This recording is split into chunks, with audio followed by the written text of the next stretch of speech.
Friends, आज आप लोगों के बीच एक ऐसे चीज को बताने के लिए जा रहे हैं जो बेहतरीन होगा, खास होगा, मजेदार होगा। और आज आप देख रहे हैं मेरा YouTube channel Arvind tips for Navodaya. आपका अपना YouTube channel Arvind tips for Navodaya पर एक बार फिर से स्वागत है। साथ बने रहिए। और मैं कुछ बताने से पहले इसका कुछ बेसिक हम जान लेते हैं कि इसका बेसिक क्या है।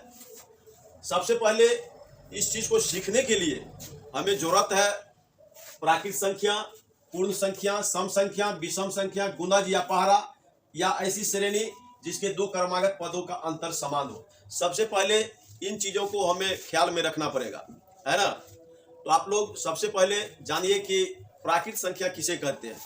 प्राकृत संख्या, गिनती की संख्या को हम प्राकृत संख्या कहते हैं। जब हम कोई वस्तु को गिनते हैं, है ना, जब किसी भी वस्तु को हम गिनते हैं 1 2 3 4 5 करके, तो उसे ही हम प्राकृत संख्या कहते हैं। अर्थात जिनसे वस्तुओं की गिनती की जाती है उसे हम प्राकृत संख्या कहते हैं। यहाँ देखिए, जैसे 1 2 3 4 5, ये अनंत तक जाएगा। अब देखिए, पूर्ण संख्या है। प्राकृत संख्या के समूह में जब शून्य को शामिल कर लिया जाता है, ये प्राकृत संख्या के समूह है ना, ये प्राकृत संख्या के समूह है 1 2 3 4 5 6 अनंत तक। और इस प्राकृत संख्या के समूह में जब शून्य को शामिल कर लिया जाता है तो उसे हम पूर्ण संख्या कहते हैं। समझ रहे हैं आप लोग? कोई दिक्कत? ध्यान दीजिए। अब देखिए सम संख्या, लेकिन क्या पूर्ण संख्या, सम संख्या, विषम संख्या का वीडियो जो है बना हुआ है, इसका हम डिस्क्रिप्शन में लिंक दे देंगे। आप लोग वहां जाकर के विस्तार से समझ लीजिएगा, है ना। तो चलिए समझते हैं सम संख्या। वैसी संख्याएं जो 2 से कट जाए पूरी तरह से, है ना। जो संख्या 2 से पूरी तरह से विभाजित हो जाए उसे क्या कहते हैं? सम संख्या कहते हैं। और सम संख्या का अंतिम अंक 0 2 4 6 या 8 आता है ना। तो याद रखिएगा, सम संख्या का अंतिम अंक क्या आता है? 0 2 4 6 या 8 आता है। और ये भी अनंत तक जाता है। जो संख्या 2 से कट जाए, याद रखिए कि जिसका अंतिम अंक 2 से कट जाए वह सम संख्या, ठीक है। अब देखिए विषम संख्या, जो संख्या 2 से नहीं कटे पूरी तरह से उसे कहते हैं विषम संख्या। अब देखिए 1 3 5 7 9 11, ये भी अनंत तक जाएगा। और गुणज या पहाड़ा, है ना, किसी भी संख्या के यदि आप गुणज निकालते हैं, जैसे मान के चलिए कि 13 का गुणज निकालना, 13 में 1 से गुना कर दीजिए 13, फिर 2 से गुना कीजिए 13 दूना 26, 3 से गुना कीजिए 13 तिया 39, 13 चौके 52, 13 पचे 65, 13 छके 78, यानी 13 का यह गुणज हुआ। 13 के कई गुणज हो सकते हैं।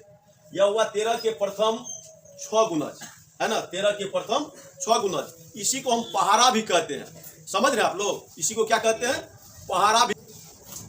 तो आप लोग गुणज या पहाड़ा के बारे में समझ गए। अब देखिए, ऐसी श्रेणी जिसके 2 क्रमागत पदों का अंतर समान हो, है ना, ऐसी श्रेणी जिसके 2 क्रमागत पदों का अंतर समान हो। अब यहां देखिए, मान के चलिए 46 लिख दिए।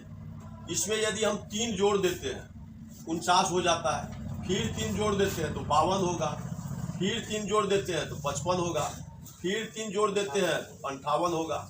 ये इसमें क्या देख रहे हैं? इन दोनों का, ये दोनों संख्याओं के बीच का अंतर जो है 3 है।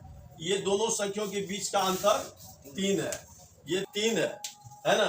यानी कि 2 क्रमागत पदों का अंतर जो है समान है। सब जगह 3 3 है। इसका मतलब है कि 2 क्रमागत पदों का अंतर समान है। अब चलते हैं सवाल की ओर, है ना। आज बहुत ही बेहतरीन सवाल आज सीखने वाले हैं। बहुत मजा आएगा आज के सवाल में। तो आप लोग मेरे वीडियो को प्लीज लास्ट तक देखिएगा बिना स्किप किए हुए। चलिए आज के सवाल को हम देखते हैं बारी बारी से। अब देखिए, इसमें क्या करना है, आप लोग ध्यान दीजिए। इसमें क्या करना, हम क्या देख रहे हैं? 2 संख्याओं का अंतर समान है। 1 और 2 का अंतर 1 है, 2 और 3 का अंतर 1 है, 3 और 4 का अंतर 1 है, 4 और 5 का अंतर 1 है, 5 और 6 का अंतर 1 है, 6 और 7 का अंतर 1 है, 7 और 8 का अंतर 1 है। हम क्या देख रहे हैं कि 2 क्रमागत पदों का अंतर जो है समान है। जब दो क्रमागत पदों का अंतर समान हो, है ना, आप लोग समझिए, जब दो क्रमागत पदों का अंतर समान हो तो ऐसी स्थिति में क्या करते हैं, पहली संख्या और अंतिम संख्या को जोड़ करके 2 से भाग देते हैं, कुल संख्या से गुना कर लेते हैं।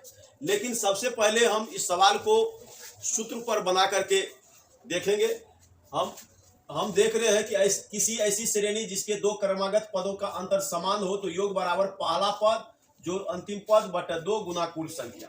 तो सबसे पहले कुल संख्या की जरूरत पड़ता है, तो कुल संख्या हम निकाल लेंगे, है ना। कुल संख्या बराबर क्या होता है, अंतिम पद माइनस पहला पद। अंतिम हो गया 8 माइनस 1 बटे वर्ग अंतराल कितना है, 1 का वर्ग अंतराल है तो 1 हो गया, अब प्लस 1, यह कितना हो गया, 8 में से 1 चला गया, 7 बटे 1 जोड़ 1 बराबर 8। अब देखिए 1 से लेकर के 8 तक में 8 संख्या है। अब क्या करना है, योग निकाल लेना है। योग का क्या सूत्र है, पहली संख्या जोड़ अंतिम संख्या बटे 2 गुना कुल संख्या। तो पहली संख्या 1 हो गया